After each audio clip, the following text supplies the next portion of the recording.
খবর বাংলা। সারাদিনের খবর বাংলার খবরগুলি দেখে নেওয়া যাক এক নজরে। রানীগঞ্জকে কয়লা সুন্দরও বলা হতো। দক্ষিণ 24 পরগনায় শিক্ষকের অভাবে বন্ধ হলো স্কুল। দিনাজপুর গড়দিঘিতে পর্যটকদের ভিড়, লক্ষাধিক পুণ্যার্থীর ভিড়ে পূর্ণ গঙ্গাসাগর। গঙ্গাসাগরে কঠোর নজরদারি ব্যবস্থা করা হয়েছে। রানীগঞ্জে সিয়ারশোল হাই স্কুলের ক্রীড়া প্রতিযোগিতা। আসানসোলে স্কুল ভবন উদ্বোধন করলেন মন্ত্রী মলয় ঘটক। উত্তর 24 পরগনা থেকে অযোধ্যায়, মালদ্বীপ নয় লাক্ষাদ্বীপ। শিল্পাঞ্চলের এক ছোট্ট শহর রানীগঞ্জ। বহুখ্যাত ব্যক্তিদের আনাগোনা ছিল এই রানীগঞ্জে। রানীগঞ্জকে কয়লার সুন্দরও বলা হতো। প্রকৃতি যেন তার সৌন্দর্যের ডালি নিয়ে রানীগঞ্জে বিরাজ করত। অনেকে ঈর্ষা করে একে কালো রানীগঞ্জ বলতেন। কথিত ছিল এই রানীগঞ্জের উপর দিয়েই মহাপ্রভু চৈতন্যদেব জগন্নাথ ধাম গিয়েছিলেন। রানীগঞ্জ কয়লার জন্য বিখ্যাত ছিল। রানীগঞ্জ পেপারের জন্য বিখ্যাত ছিল। রানীগঞ্জ রেলওয়ের জন্য বিখ্যাত ছিল। এমনকি রানীগঞ্জ মুহুকামাও ছিল। কি এমন হলো যে রানীগঞ্জ থেকে ধীরে ধীরে সব বন্ধ হতে বসলো? ধীরে ধীরে আসানসোল, দুর্গাপুর, বার্নপুর কিভাবে থাবা বসালো এই রানীগঞ্জের ওপর? এর কারণ কি? রাজনৈতিক, সামাজিক নাকি অর্থনৈতিক? আর এই কারণ জানতেই আমরা কথা বলবো রানীগঞ্জ হাই স্কুলের প্রাক্তন শিক্ষক তথা বিশিষ্ট কবি শ্রী বাসুদেব মণ্ডল চট্টোপাধ্যায় মহাশয়ের সাথে। রানীগঞ্জ, এই সেই রানীগঞ্জ, এই সেই অঞ্চল, ইতিহাস নিয়ে যার অতীত সমুজ্জ্বল। কয়লার বিন্দুতে শিল্পের বৃত্ত ক্রমশই আঁকা হলো মানচিত্র। মানচিত্র অর্থাৎ ভারতবর্ষের মানচিত্র মান্যতা দিয়েছিল এই প্রাচীন শহরটিকে। 1774 সালে ভারতবর্ষের প্রথম কয়লা উত্তোলিত হলো আমাদের নারায়ণকুড়িতে, রানীগঞ্জেরই সন্নিহিত অঞ্চল। তারপর কি বললাম যে এই কয়লার ক্রমশ একদিন হাতে এলো, তখন তো ব্যক্তি মালিকানাধীন, private car and Tagore company, British car, এবং তার সঙ্গী হয়েছিলেন কবি রবীন্দ্রনাথ ঠাকুরের পিতামহ প্রিন্স দ্বারকানাথ ঠাকুর। কার এবং টেগোর মিলে রানীগঞ্জে কয়লা উত্তোলন করলেন। নারায়ণকুড়িতে এখনও সেই তার কাছারি বাড়ির ধ্বংসাবশেষটুকু অবশিষ্ট আছে। আর তার যে চেয়ারগুলি রক্ষিত আছে ইসিএলের সদর দপ্তরে, তার ছবি আছে আমার কাছে। সেই রবীন্দ্রনাথের পিতামহ প্রিন্স দ্বারকানাথ ঠাকুর ক্রমশ বিরোধ বাঁধল ব্রিটিশের সঙ্গে। তারপর একদিন এই মালিকানা ছেড়ে দিয়ে উনি চলে গেলেন, জাহাজ ব্যবসা কলকাতায় চলে গেলেন। তখন এর মালিকানা এলো বেঙ্গল কোল কোম্পানির। বেঙ্গল কোল কোম্পানি থেকে 70-এর দশকে 1972 কি 73-এ কয়লা ন্যাশনালাইজেশন হলো, ভারত সরকার কর্তৃক অধিগৃহীত হলো। কাজেই যেটা ছিল কয়লা কুঠি, সেটা আজকের দিনে ইস্টার্ন কোলফিল্ড লিমিটেড। এই হচ্ছে কয়লার ইতিবৃত্ত সংক্ষেপে। এখানে রাজা গোবিন্দ পণ্ডিত প্রথম এসেছিলেন। তা এসে পরে এই তার কয়লা সংক্রান্ত কিছু ব্যবসা বাণিজ্যের মধ্যে লিপ্ত থেকে তার এই রাজবাড়ি, রাজ পরিবারের বর্তমান পদবী মালিয়া, সেই বংশের রাজাকে দেখেছি পশুপতিনাথ মালিয়া। তার ছেলে এখনও আছেন জীবনলাল মালিয়া, তার মেয়ে অনুরাধা মালিয়া সরব। এ হলো রাজবাড়ির ইতিহাস। আর ওই যে বললাম কয়লাকে কেন্দ্র করেই একটি ভাদু গান আছে, চল ভাদু চল দেখতে যাব রানীগঞ্জের বটতলা, বটতলাতে দেখে আসবো কয়লা খাদে জল তোলা। তখনকার দিনে তো আর আজকের মতন আধুনিক ছিল না, বর্ষায় ভরে যেত জল, ওই খাদ, তখন টিনে করে জল তোলা হতো। এই কয়লা যেত নদীপথে হাওড়া, হুগলিতে কতগুলি চটকল স্থাপিত হয়েছিল ব্রিটিশ আমলে। তারপরে 1954 সালে হাওড়া থেকে হুগলি পর্যন্ত রেলপথ এলো 1954। 1955 সালে সেই রেলপথ হুগলি থেকে এলো রানীগঞ্জ সেদিক থেকেও প্রথম, একই সময়তে বোম্বাইয়ে এই রেলপথ গিয়েছিল। সেই 55 সালে রেলটাতে প্রথমে তো মানুষ পরিবহনের জন্য নিয়ে যায়নি, নিয়ে গিয়েছিল কয়লাকে পরিবহন করে নিয়ে যাওয়ার জন্য হলো। তারপরে এখানে আসানসোল, দুর্গাপুর কোনো গুরুত্বই ছিল না। আসানসোল অনেক পরে, রানীগঞ্জে ছিল আমাদের মহকুমা, রানীগঞ্জ থেকে মহকুমা চলে গেল আসানসোলে।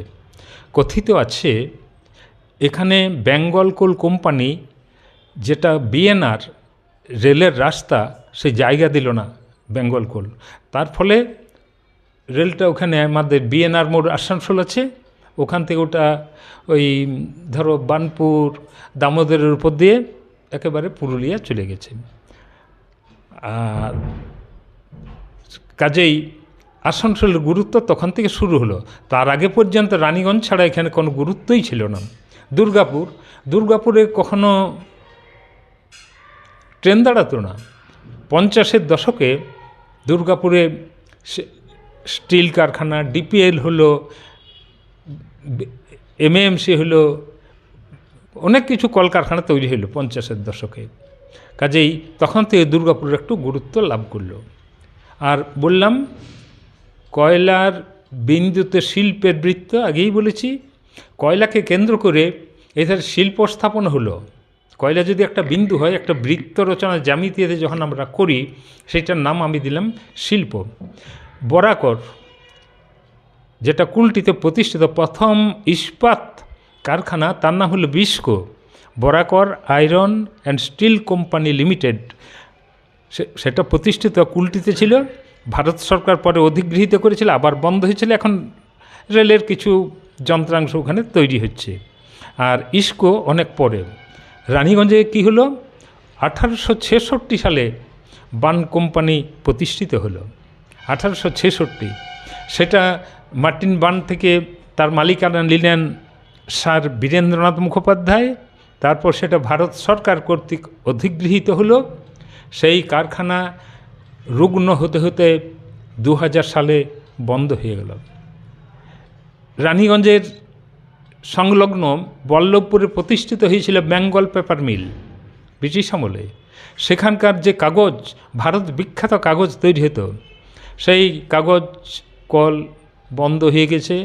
তারপর ছোট্ট আকারে এখন চলছে কিছু, ওই কার্টুন ইত্যাদি তৈরি হয়, কিন্তু ওই যে টাইগার ব্র্যান্ড কাগজ, সেটা কিন্তু আজ আর নেই।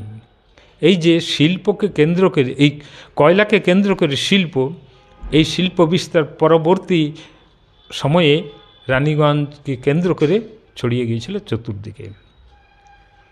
রেল বললাম 1855 সালে রেল এলো, এবং রেলের আসার ফলে এই যে কয়লা এখান থেকে আমাদের যেত ওই হুগলি বা ওই এলাকাগুলোতে তোমার পাট শিল্প গড়ে উঠেছিল, সেখানে কয়লার দরকার হতো, এখান থেকেই যেত। আর এখানে একটি জগন্নাথ ব্রিজ বলে আছে, তো কথিত আছে, লিখিত কোনো প্রমাণ পাইনি। এই ব্রিজের উপর দিয়ে মহাপ্রভু চৈতন্যদেব পুরী গিয়েছিলেন। বহু প্রাচীন মানুষের কাছ থেকে শুনেছি, কিন্তু লিখিত অবস্থায় কিছু পাইনি। চৈতন্যদেবের আবির্ভাবকাল 1486 খ্রিস্টাব্দ, আজ থেকে 537 বছর আগে। এখন ওই যে গৌড়বঙ্গ থেকে তিনি এই রানীগঞ্জের উপর দিয়ে বাঁকুড়া, বিষ্ণুপুর, মেদিনীপুর, এই পথ দিয়ে পুরী গিয়েছিলেন। এখানে রানীগঞ্জ মিউনিসিপ্যালিটির পাশে আমাদের মতো যারা 70-75 বছর বয়সী মানুষ, তারা দেখবেন যে সেখানে লেখা থাকতো রানীগঞ্জ মেদিনীপুর রোড। কী দিক নির্দেশ করছে? মানে মেদিনীপুর যাবার রাস্তা। মেদিনীপুর যেতে হলে কোথায়? রানীগঞ্জ, তারপর নদী, তারপর বাঁকুড়া, তারপর বিষ্ণুপুর, তারপর মেদিনীপুর, তারপর পুরী। সমীরের রিপোর্ট, খবর বাংলা, রানীগঞ্জ। দীর্ঘ টালবাহানার পর বন্ধ হয়ে গেল দক্ষিণ 24 পরগনা জেলার পাথর প্রতিমা ব্লকের দক্ষিণ শিবগঞ্জ জুনিয়র হাই স্কুল। 10 বছর ধরে রাজ্য শিক্ষক নিয়োগ নেই। শিক্ষকের অভাবে 2024 শিক্ষাবর্ষে কোনো ছাত্রই ভর্তি হলো না, আর সেটাই হলো কাল পাকাপাকিভাবে বন্ধ হলো স্কুল। স্কুলটি 2013 সালে প্রতিষ্ঠা হয়েছিল। 2024-এ লালবাতি জ্বালল স্কুলে। এলাকার মানুষের দাবি, কোনো স্থায়ী শিক্ষক না থাকায় এই অবস্থা, আর তার জন্য দায়ী সরকার। এলাকার মানুষের দাবি অতি সত্বর শিক্ষক নিয়োগ করে স্কুল চালু করার। উল্লেখ্য, অবসরপ্রাপ্ত 2 জন শিক্ষককে অতিথি শিক্ষক হিসেবে নিয়োগ দিয়ে স্কুলটি চালু করা হয়েছিল। পরবর্তীকালে এলাকার 4 জন শিক্ষিত যুবককে আংশিক সময়ের শিক্ষক হিসেবে নিয়োগ করা হয়। তখন ছাত্র সংখ্যা ছিল 48। পরবর্তীকালে অতিথি শিক্ষক 2 জন অবসর নেয়। তখন আর একজন যুবককে শিক্ষক নিয়োগ দিয়ে স্কুল চালানো শুরু হয়। কিন্তু স্থায়ী শিক্ষক না থাকায় মিড ডে মিল থেকে আরম্ভ করে সরকারি সুযোগ সুবিধা থেকে বঞ্চিত হতে থাকে ছাত্রছাত্রীরা। 2023-এ রাত্রি সংখ্যা দাঁড়ায় মাত্র 17-এ, আর 2024-এ এসে ছাত্রছাত্রীর সংখ্যা 0। ফলে স্কুলটি সম্পূর্ণভাবে বন্ধ হয়ে গেল। জায়গা দিয়েছেন আপনি, এখন কি চাচ্ছেন? আমি চাচ্ছি এই প্রতিষ্ঠানটা জীবিত থাকুক। 2013 সালে খুব মেহনতি করে আমরা কিন্তু এই স্কুলটা সরকার পক্ষ থেকে দিয়েছিল, এবং আমাদের স্থানীয় ছেলে রাহুল, আরও 2-3 জন ছেলে মানে বছর 4 মতন পড়াইছিল। তারপরে সুপ্রিয়বাবু এলো একজন শিক্ষক, তিনিও মোটামুটি তত্ত্বাবধান করে চলে গেল। তারপরেই বর্তমান যিনি শিক্ষক এসছেন, তিনি মাঝে মাঝে আসেননি। যাই হোক, রাহুলকে দায়িত্ব দিয়ে উনিও এলাকায় ভালো পড়াশোনা করেছেন। এখন বর্তমান যে এই প্রতিষ্ঠানটা যদি বন্ধ হয়ে যায়, তাহলে আমরা এই যে ভূমিদাতা যে জায়গা দিয়েছি, তাহলে আমাদের জায়গা আপনি ফেরত নিন। হ্যাঁ, এই আপাতত যদি চালু হয় স্কুলটা এই 2024 জানুয়ারি থেকে, আমিও খুব খুশি হব।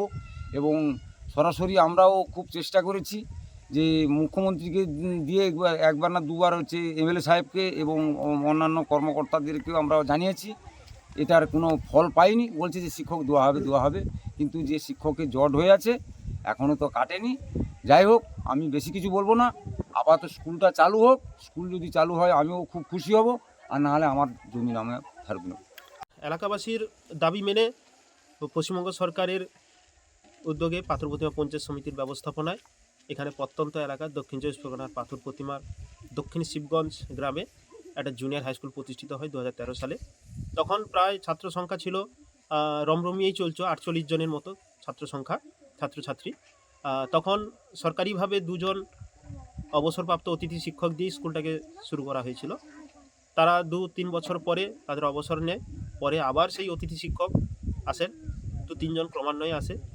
ফলে এখানে এতদিন যাবৎ কোনো স্থায়ী শিক্ষক নেই। এলাকাবাসীর অনুরোধে এলাকার শিক্ষিত বেকার যুবক যুবতীরা 4-5 জন তারা স্বেচ্ছায় স্কুলে এসে পড়াশোনা পাঠদানের দায়িত্বে ছিলেন। তুমিও ছিলে? তার মধ্যে আমিও ছিলাম।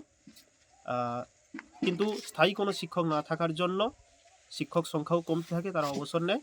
ফলে ছাত্রছাত্রীরাও ক্রমশ কমতে অভিভাবকরাও মনে প্রাণে চাইলেও স্কুলটা, কিন্তু পঠন পাঠন সেভাবে না হওয়ার জন্য শিক্ষকের অভাবে তারা অন্য স্কুলে পাশে প্রায় 4-5 কিলোমিটার দূরে আনন্দলাল উচ্চ বিদ্যালয়ে তারা ভর্তি করে। ক্লাস 8-এ। কোন স্কুল? আনন্দলাল। কারণ এই স্কুলে কি হলো? মাস্টার নেই বলে বন্ধ হয়েছে। তোমরা কত অনেক দূর তোমাদের স্কুল? হ্যাঁ। তুমি কি চাইছো? এই স্কুল চলুক। আনন্দলারে। তোমার এই স্কুলে পড়তে আগে হ্যাঁ, কি হয়েছে স্কুলটা? এই স্কুলে মাস্টার নেই, আর সেই স্কুলে যেতে কষ্ট হচ্ছে। বর্ষাকালে কেমন যাব? আজ কদিন যাচ্ছ স্কুলে? আজ 3 দিন। 3 দিনও স্কুলে যাচ্ছ। এই যে স্কুল বন্ধ হয়ে গেছে, তোমার খারাপ লাগছে না? হ্যাঁ, একটু- আবার স্কুল ছেড়ে যেতে। তুমি কি চাও? এই স্কুল যেন চলে। অরিত মন্ডলের রিপোর্ট, খবর বাংলা, দক্ষিণ 24 পরগনা। শীত পড়তেই গড়দিঘি পর্যটন কেন্দ্রে উপচে পড়ল পর্যটকদের ভিড়। উল্লেখ্য, প্রত্যেক বছরই দক্ষিণ দিনাজপুর জেলার হরিরামপুর ব্লকের গড়দিঘি পর্যটন কেন্দ্রে দূর দূরান্ত থেকে পর্যটকদের আগমন ঘটে। এবছরও শীতের মরশুমে অন্যথা হলো না। উল্লেখ্য, প্রাকৃতিক সৌন্দর্যের মনোরম পরিবেশে গৌড়দিঘির পাশেই রয়েছে বিরাট জলাশয়। প্রত্যেক বছর এই সময়টাই পরিযায়ী পাখিদের আগমন ঘটে জলাশয়ে।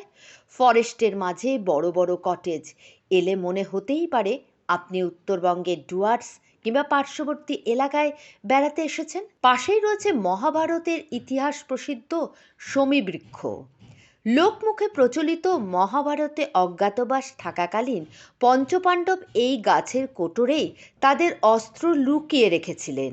এদিকে প্রাকৃতিক পরিবেশের মনোরম দৃশ্য, অপরদিকে মহাভারতের ইতিহাসের সাথে সম্পর্ক থাকার কারণে বহু বছর ধরে দক্ষিণ দিনাজপুর জেলা ছাড়িয়ে পার্শ্ববর্তী জেলা এবং ভিন্ন রাজ্য থেকেও পর্যটকদের আগমন ঘটে। পিকনিকের মরশুমে পর্যটকদের ভিড় এবছর যেন উপচে পড়ল। কোনো রকমের অপ্রীতিকর ঘটনা এড়াতে প্রত্যহ সদা সর্বদা প্রস্তুত রয়েছে হরিরামপুর থানার পুলিশ। এক কথায় বাড়তি নিরাপত্তায় মুড়ে ফেলা হয়েছে গড়দিঘি পর্যটন কেন্দ্রকে। এখানে যেমন পিকনিকের জায়গা রয়েছে, পাশাপাশি ছোটদের খেলাধুলার সামগ্রী থেকে শুরু করে নাগরদোল্লা, নৌকা সহ সম্পূর্ণভাবে সেজে উঠেছে পিকনিকের মরশুমে গড়দিঘি। সংবাদ মাধ্যমের মুখোমুখি হয়ে গড়দিঘিতে অনেকেই জানালেন, পর্যটন কেন্দ্রের সামগ্রিক ব্যবস্থা থেকে শুরু করে গড়দিঘির প্রাকৃতিক পরিবেশ ও ইতিহাস প্রসিদ্ধ এই জায়গায় এসে আমরা অত্যন্ত খুশি। একদিকে পিকনিকের আবহ, অপরদিকে প্রাকৃতিক পরিবেশের মাঝে যেন উৎসব মুখর হয়ে উঠেছে গড়দিঘি। এখানকার সামগ্রিক ব্যবস্থাপনা এবং প্রশাসনিক দিক থেকে কতটা সহযোগিতা পান?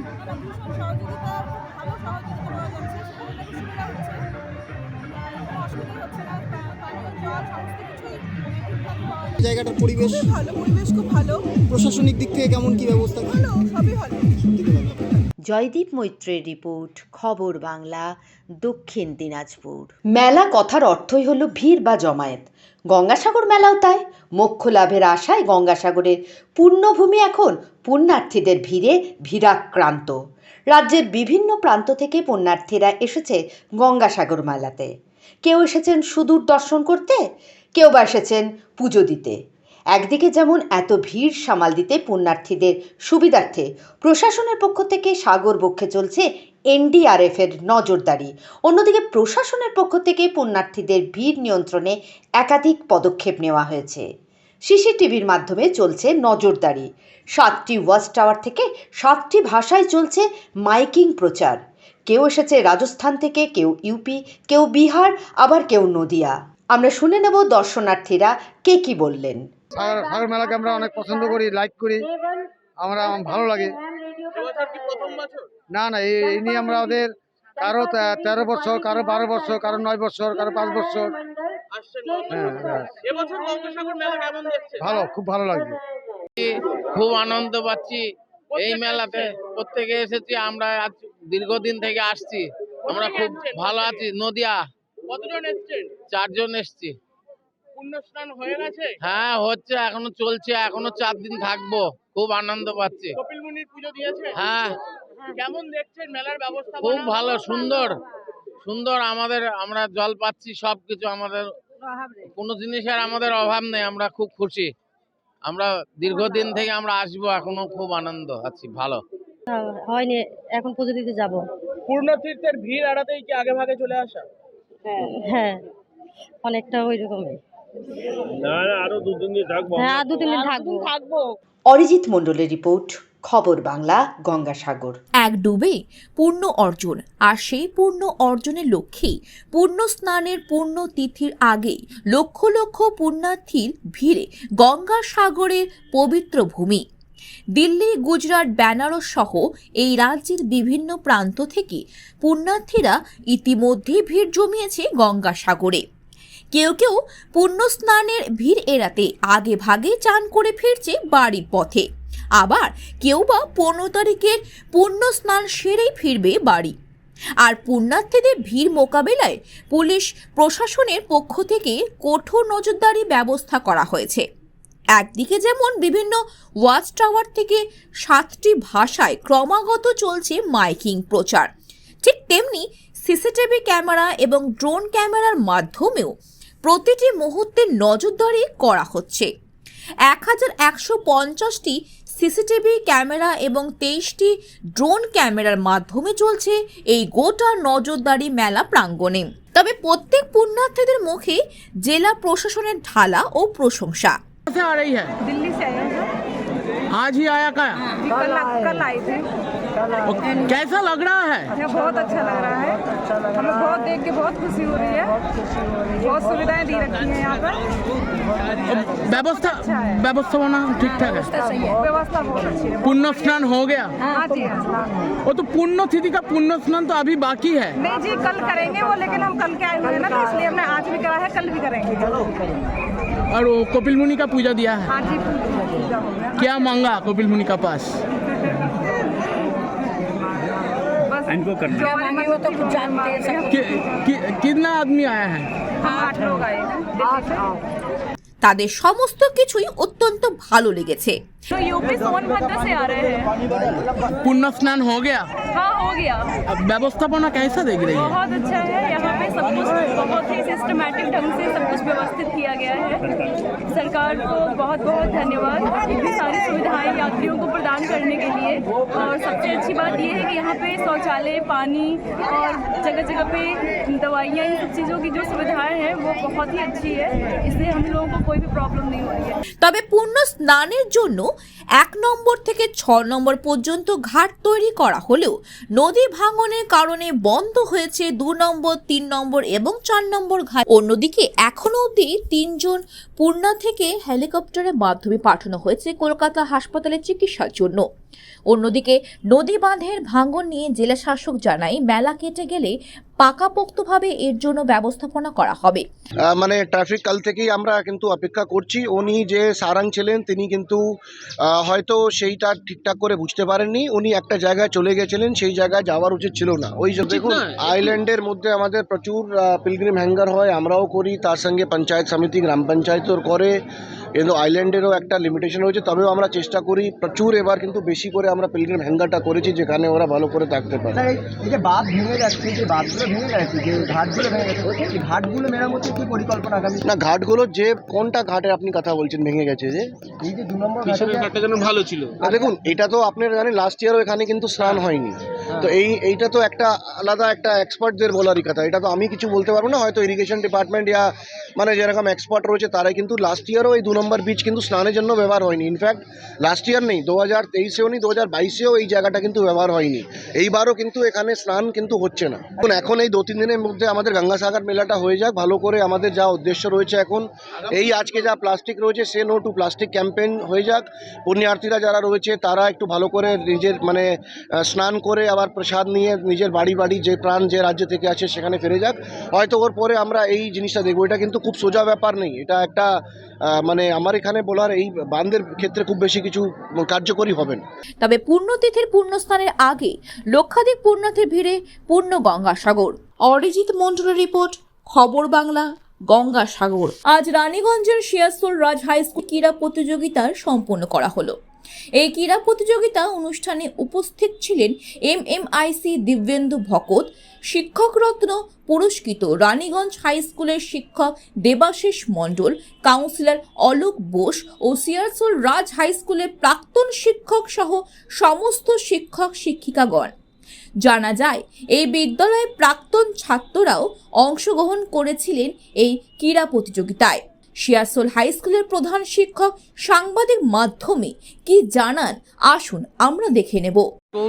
তার ঐতিহ্য মেনে প্রতি বছরই শীতকালে বার্ষিক ক্রীড়া প্রতিযোগিতা এবং কৃতি ছাত্রদের পুরস্কার দেওয়ার যে অনুষ্ঠান সেটা প্রতি বছরই করে আসছে এবং শিয়াসোল রাজা স্কুলে যে 160 বছর ইতিহাস, 160 বছর ধরেই এই কাজটা চলে আসছে এবং আমাদের উপস্থিত রয়েছেন আমাদের বিদ্যালয়ের সভাপতি অচিন্ত বন্দ্যোপাধ্যায়। এই পুরস্কার সম্বন্ধে উনি আপনাদের কিছু বলছেন।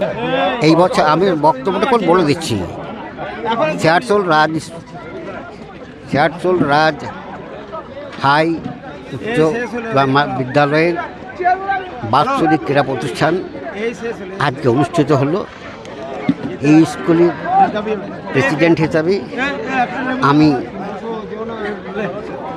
ছেলেদের এবং এই অঞ্চলের প্রতিষ্ঠিত ব্যক্তিদের শুভ আশীর্বাদ কামনা করি, সাথে সাথে তাদেরই গ্রহণযোগ্য আশীর্বাদে যেন আমাদের বিদ্যালয়ের ছাত্ররা প্রতিষ্ঠিত হতে পারে, সেটাই আমার আজকের দিনের কামনা। আজকে শেষ হতে চলল, বিশেষ কিছু বলার সুযোগও নেই, কিন্তু সুযোগ একটাই, যেন ছেলেরা আশীর্বাদ পায়, স্কুলের ঐতিহ্য বজায় থাকে। সমীরের রিপোর্ট, খবর বাংলা, রানীগঞ্জ। আসানসোল উত্তরের বিধায়ক এবং রাজ্যের আইন ও শ্রম মন্ত্রী মলয় ঘটক আজ আসানসোল রেল পার এলাকায় অবস্থিত হাজী কদম রসুল স্কুলে পৌঁছেছেন, যেখানে তিনি নবনির্মিত স্কুল ভবনের উদ্বোধন করেছেন। এই অনুষ্ঠানে আসানসোল পৌরসভার deputy mayor Wasim ul Haq, councillor ফানাসবি Alia উপস্থিত ছিলেন। এই বিদ্যালয়ের সকল শিক্ষক সহ রেলপথের অন্যান্য ব্যক্তিবর্গ উপস্থিত ছিলেন। এই অনুষ্ঠানে মলয় ঘটক বললেন, हाजी कदम रसूल स्कूल रेल पार इलाका में एक बड़ा स्कूल है। रामोनिया और हाजी कदम रसूल यही दोनों स्कूल जहां हजारों बच्चे लोग पढ़ते हैं। रेल पार का आबादी करीब लाख पहुंच गया। तो इतना बड़ा आबादी में 2 ही स्कूल और स्कूल का जो एकोमोडेशन रूम था बहुत ही कम हो रहा था। एक जमीन एडीडीए से दिया गया था हाजी कदम रसूल स्कूल को बनाने के लिए। तो जब हम लोग प्लॉट का नंबर देखा, उस जगह में एक प्लेग्राउंड, खेलने का माठ है, जहां पर उर्दू का प्रोग्राम हुआ अभी अभी। तो वहाँ करीब 4-5 साल स्कूल तो बन नहीं पा रहा था। तो हम लोग एडीडीए को चिट्ठी दिया कि भाई तुम जितना जमीन अलॉट किया है उतना ही जमीन हम लोग बगल में, वो भी नीचा जमीन है, आप लोग अंदर में जाके देखे होंगे, कि यहाँ पर स्कूल बनाने का दिए, हम लोग को परमिशन दिया जाए। स्कूल बना। स्कूल बनने के बाद रेल पार का ही ऐसा बहुत आदमी है जो लोग का चेहरा आप लोग को मालूम होना चाहिए। ये स्कूल नहीं बने इसलिए बहुत कोशिश किया। पहले बोला गिर जाएगा, फिर बोला ये प्लॉट नंबर अलग है, हाई कोर्ट तक मामला हुआ, लेकिन स्कूल बना। और स्कूल बनने के बाद जो जमीन इतना नीचा है, लड़का बच्चा लोग को तकलीफ हो सकता, तो स्कूल का तरफ से बोला था ग्रिल से बरामदा को घेर देने के लिए, उसका भी बंदोबस्त हुआ। तो हम लोग स्कूल को चालू करने से कहा। और ये स्कूल अगला दिन रेल पार के लिए, रेल पार का लड़का बच्चा जो लोग पढ़ेंगे यहाँ, उन लोग का लिए एक बहुत ही बड़ा काम ये होगा। आप लोग अगला दिन इसको देखते जाइए। हमने उस टाइम में जब स्कूल बन रहा था, हेड सर को बोला था कि सर आप स्कूल चालू कर दीजिए, मेरा विधायक कोटा से भी इसको मदद करेंगे। तो मैं आज ऐलान कर रहा हूं कि इसका 2 तल्ला बनाने के लिए विधायक कोटा से 10 लाख रुपया आप इस साल ये स्कूल बनाने के लिए देंगे। লাল বাবুর রিপোর্ট, খবর বাংলা, আসানসোল। অযোধ্যার রাম মন্দির উদ্বোধন অনুষ্ঠানে যোগ দিতে বেরিয়ে পড়লেন উত্তর 24 পরগনার গোবরডাঙ্গার 2 বন্ধু সৌমিক এবং রাকেশ। লক্ষ্য করার মতো দেখা গেল সৌমিক হালদারের একটি পা নেই, সাইকেলে করে উত্তর 24 পরগনা থেকে অযোধ্যা যাচ্ছে এই দুই বন্ধু। রামের ভক্ত তিনি, নিজের চোখে দেখতে চান রাম মন্দিরের প্রতিষ্ঠা। তাই বন্ধু রাকেশ মণ্ডলের সঙ্গে সাইকেল নিয়ে পাড়ি দিয়েছেন রাম মন্দির অযোধ্যার উদ্দেশ্যে। 9 তারিখে সাইকেল নিয়ে বাড়ি থেকে রওনা দিয়েছেন তারা। তাদের উদ্যোগে সাধুবাদ জানিয়েছে সমস্ত প্রান্তের মানুষজন। 11 তারিখ শনিবার এমনই এক দৃশ্য ধরা পড়ল বাংলার ঝাড়খণ্ড সীমানার লেফট ব্যাংক অঞ্চলে। শুক্রবার রাতে তারা লেফট ব্যাংক অঞ্চলে একটি আশ্রমে রাত কাটান। সেখানে তাদের থাকার খাওয়ার ব্যবস্থা করে আশ্রমের কর্তৃপক্ষরা। পাশাপাশি এলাকার সমাজসেবী তথা বিজেপি নেতা সত্যনারায়ণ রায় দুই যুবককে ফুলের মালা পরিয়ে সম্মান জানান। তাছাড়া প্রায় অনেক মানুষজন তাদের আর্থিক সাহায্য করেছেন, কারণ একটাই, তারা যেন সুস্থ সবল অযোধ্যা পর্যন্ত পৌঁছাতে পারে। এই প্রসঙ্গে সত্যনারায়ণ রায় জানান, শুক্রবার রাতে তিনি দেখেন দুই যুবক মিলে সাইকেলে করে বাংলা ঝাড়খণ্ড সীমানা পার করছেন, যাদের মধ্যে একজনের পা নেই। তাদের জিজ্ঞাসা করলে তারা বললেন সাইকেল নিয়ে অযোধ্যা যাচ্ছেন। তিনি তাদের সেবার জন্য দুজনকে স্থানীয় লেফট ব্যাংক আশ্রমে নিয়ে আসেন রাতে। তাছাড়া তারা রাম মন্দির যাওয়ার জন্য দুজনে মিলে সাইকেলের পথ বেছে নিয়েছেন, তাই তাদের ফুলের মালা পরিয়ে বিশেষ সম্মান জানালেন। সৌমিক হালদার ও রাকেশ মণ্ডল জানান, সবাই তো বাস ট্রেন করে যাচ্ছে, তাই আমরা উদ্যোগ নিয়েছি সাইকেলে যাওয়ার। আমাদের সনাতনী ধর্মের কাছে এই রাম মন্দির একটা বিশাল পাওনা। রামলালার স্থাপনা নিজের চোখে যাতে দেখতে পারি, তাই বাড়ি থেকে বের হয়েছি। আমাদের বিশ্বাস আমরা 20 তারিখ পর্যন্ত অযোধ্যায় পৌঁছে যেতে পারব। আমরাও ধন্যবাদ জানাই সমস্ত মানুষকে যারা আমাদের এই যাত্রায় সাহায্য করেছেন। বার্তা সব থেকে আগে আপনার যে চ্যানেল আছে ওটা আমি ধন্যবাদ জানাচ্ছি। বার্তা এটা আমাদের যে রাম ভক্ত যাদের রাত্রি বিশ্রাম এখানে করলো আমার শুরু থেকে, সেটা আমার খুব ভালো লাগলো, আপনাকেও খুব ভালো লাগবে। যারা অযোধ্যা যাচ্ছে, প্রাণ প্রতিষ্ঠা মন্দির হচ্ছে, রাম ভক্ত আছে, যাদেরকে আমি স্বাগত করলো, এতে আমার খুব ভালো আনন্দ লাগছে, এতে বলে তো আমি। দেখুন, আমাদের শ্রী রামচন্দ্রের দীর্ঘ 500 বছর ধরে যে বনবাসে ছিলেন, আজ 22শে জানুয়ারি রামচন্দ্র আবার তার রাজ্য বিনাশ হবে, মানে রাজ্যে আবার ফিরছেন। তো এটা দেখার সকল সনাতনীদেরই আগ্রহ যে আমাদের যে রামকে আমরা আমাদের দেবতা বলে মানি, তিনি আবার তার রাজ্যে ফিরছেন, এটা সবারই আগ্রহ থাকে দেখার। তো আমাদেরও আগ্রহ জাগলো যে আমরা দেখব, আর যে রামের জন্য আমাদের এত লড়াই, আর রামের জন্য আমরা অনেক সংগ্রাম করে মার খেয়েও এই পর্যন্ত লড়াই করে এসছি, আর যে রামের প্রাণ প্রতিষ্ঠা হচ্ছে সেটা যদি আমরা না দেখতে পারি তো আমাদের মনকে শান্তি দিতে পারবো না। তাই জন্য আমাদের এই উদ্যোগ যে আমরা সাইকেল নিয়ে অযোধ্যায় যাব। ভারত তথা বাঙালি হিন্দু, মানে বাঙালি বলেও কথা না, গোটা ভারতবাসীর গর্ব রামচন্দ্র। তো রামচন্দ্র দীর্ঘ 500 বছর পরে আমাদের তার রাজ্যে ফিরছেন। তো আমার এই যাওয়াটা শুধুমাত্র রামরাজ্য প্রতিষ্ঠাতা যে প্রভু আমাদের রামজি ও आ रहा है, इसलिए हम जा रहे हैं আর কি। কোথা থেকে আসছেন? আমি এসেছি গোবরডাঙ্গা 24 পরগনা থেকে। না, প্রত্যেকটা একবার ওভারফ্লাই উঠলে আর পরে আর ইচ্ছা করে না সাইকেল চালাতে। কিন্তু মোটামুটি এখন অবধি ওয়েস্ট বেঙ্গল থেকে প্রায় 35-40টা ওভারফ্লাই মতো পার করেছি। তারপরেও মোটামুটি এখনও ঝাড়খণ্ডে অনেক পাহাড়ের উপর দিয়ে যেতে হবে, কষ্ট তো হবেই, অলরেডি হচ্ছে, পা ফুলে গেছে, কিন্তু যেতে হবে রামচন্দ্রের চরণে, এইটুকুই জানি। সেই নাম নিয়েই পথ চলা শুরু। Bureau report, Khabar Bangla. ভারত আর মালদ্বীপের মধ্যে ঠান্ডা যুদ্ধ চলছে। সেটার কারণ কি? আসুন আমরা জেনে নেব। মালদ্বীপ শব্দটি হলো সংস্কৃত শব্দ। এই মালদ্বীপটিকে দ্বীপের মালা বলা হয়। তৃতীয় পক্ষের প্ররোচনায় বলা ভালো, চীনের প্ররোচনায় ভারত বিদেশি হয়ে উঠেছে।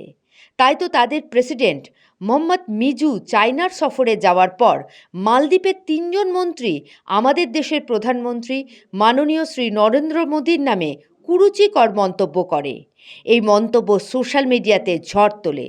অমিতাভ বচ্চন, অক্ষয় কুমার, সলমান খান, সচিন তেন্ডুলকার, বীরেন্দ্র সেহবাগ, পিভি সিধু সহ অনেক ভারতবাসী এর প্রতিবাদ জানায়।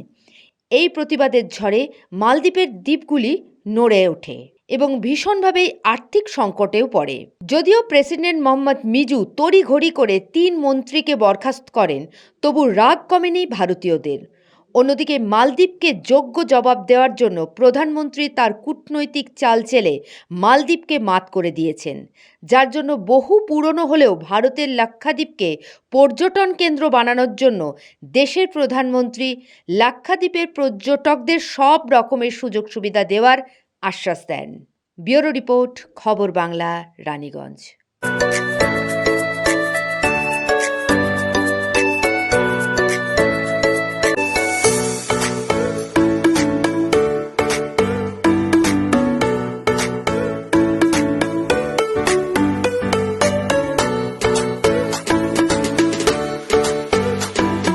ভোজনালয়, শেয়ারশোল রাজবাড়ি, রানীগঞ্জ। Mobile number 9475505861। খবর বাংলা, খবরের খবরদারি। শুভরাত্রি।